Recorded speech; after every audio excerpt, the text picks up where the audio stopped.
A few weeks ago, I shared a video on Kung Jin coming to Mortal Kombat, as well as Kotal Khan being a possibility as well. And what I also included in that video was a couple pictures of Kung Jin's development from the art team. And at the time, what stuck out to me was Kung Jin's body seemed to be fully developed without a head. And I'm making this video now because before it said Kung Jin and we had a body and it didn't have a face, which I think it could still be argued it was definitely going to be Kung Jin. But now that there is a face there, it's easier to see. I did have my doubts, starting out with Kung Jin coming to Kombat Pack 3. At the same time, I'm not sure how long it takes to conceptualize this much design for a character. At this point, I think NRS could change the name of anything in the files just to mess with people trying to dig into it. In the folders, it also shows Katana as a cameo as well, but I think that's pretty unlikely because we already have Chameleon as a cameo. Again, this is just furthering my take that some of these files are intentfully going to be misguiding, that is, for data miners. Now, if they're going to leave my head scratching on anything, I would say it's going to be Kung Jin, because why would they put all the effort in making this character, or at least this design shot, if they're not going to be in the game unless the intent was to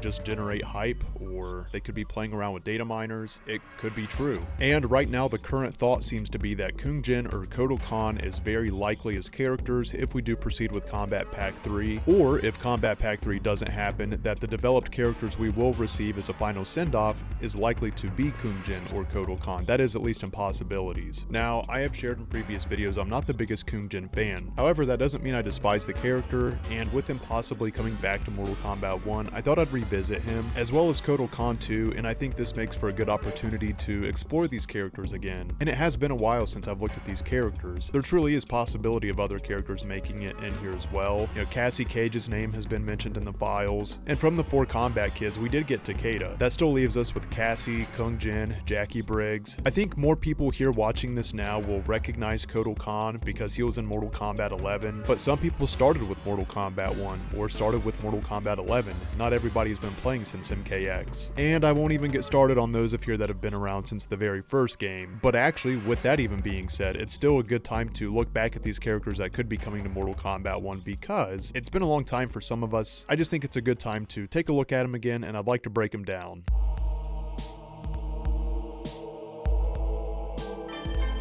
Kung Jin's origins go back further than many Mortal Kombat characters if you consider his bloodline. It's important to recognize he is a descendant of Kung Lao. It surprises me how many Mortal Kombat games were made until we got our first fighter that wields a bow. In Mortal Kombat's defense, a few titles had weapons as a focus, but other characters could still resemble these archetypes like a ninja, cyborg, sorcerer, and so on. And with that said, it wouldn't be until Mortal Kombat X that we officially got our first Mortal Kombat archer. Kung Jin's story carries off from the end of Mortal Kombat 9 after Kung Lao dies by Shao Kahn, and because of this, he breaks into the Sky Temple to take a family heirloom. Kung Jin steals it and then blames Raiden for not saving Kung Lao, which causes a fight between the two. And Raiden, being the good guy that he is, at least this time, tells him to keep it. Fast forward by 5 years, in which Kung Jin becomes one of the official combat kids working under Johnny Cage, alongside with Cassie Cage, Jackie Briggs, and Takeda Takahashi. My first impressions of Kung Jin weren't the best,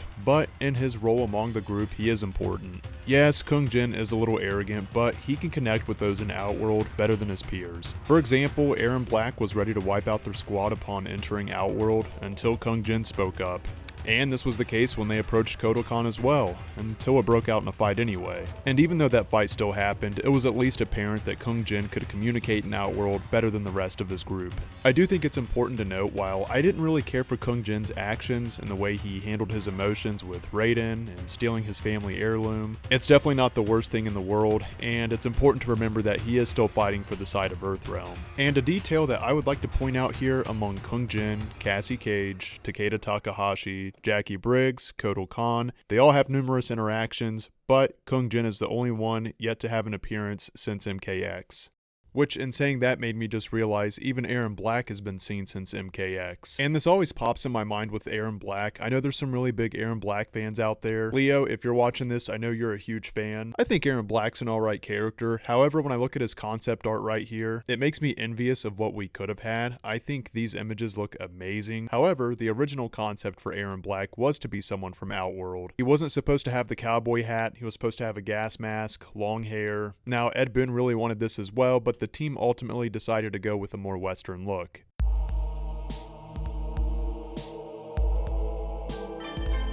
Chameleon is fascinating to me, and there are several reasons I want to discuss this character. An obvious reason being that they have been shared by reputable data miners as a possible character in Kombat Pack 3.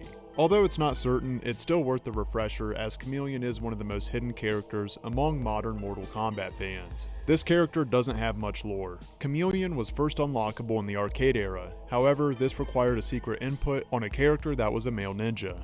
It wouldn't be until MK Armageddon that Chameleon would have their own original design. What is little in his lore, yet fascinating, is that Chameleon reminds me of what Reptile was intended to be, and that is mysterious. It is said that Chameleon is a mysterious warrior who has been spying on the events from Liu Kang's first victory to the return of the Dragon King.